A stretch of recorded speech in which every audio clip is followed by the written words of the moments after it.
Welcome to our channel. Today we how to subscribe to WHMCS server management notifications step by step clearly. Navigate to the setup section in the main menu. Select notifications from the drop-down menu. In the notifications configuration page, look for the server management section. Click on add new notification to create your subscription. Fill in the required fields, including the notification name and description.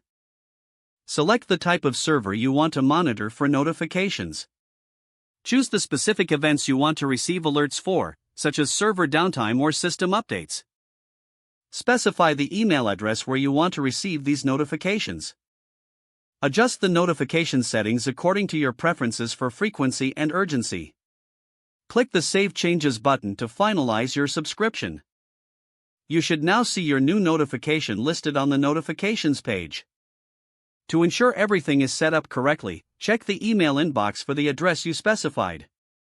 Make sure to whitelist the WHMCS notification email to avoid missing any important updates.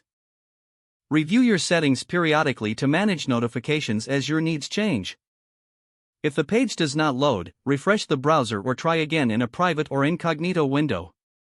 Make sure you are using the correct email address, then retype it carefully to avoid small typos. If your password is not accepted, use the reset option and create a new strong password you can remember. Check your spam folder for verification or security emails, then complete any requested confirmation steps. Enable two-factor authentication if available to improve account security and reduce unauthorized access risk.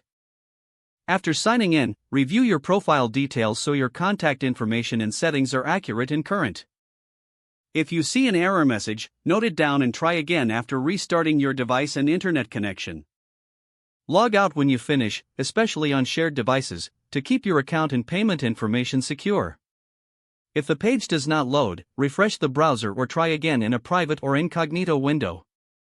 Make sure you are using the correct email address, then retype it carefully to avoid small typos.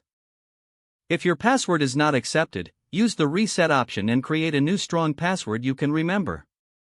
Check your spam folder for verification or security emails, then complete any requested confirmation steps. Enable two-factor authentication if available to improve account security and reduce unauthorized access risk. After signing in, review your profile details so your contact information and settings are accurate and current. Don't forget to like this video and subscribe to our channel for more step-by-step tech guides.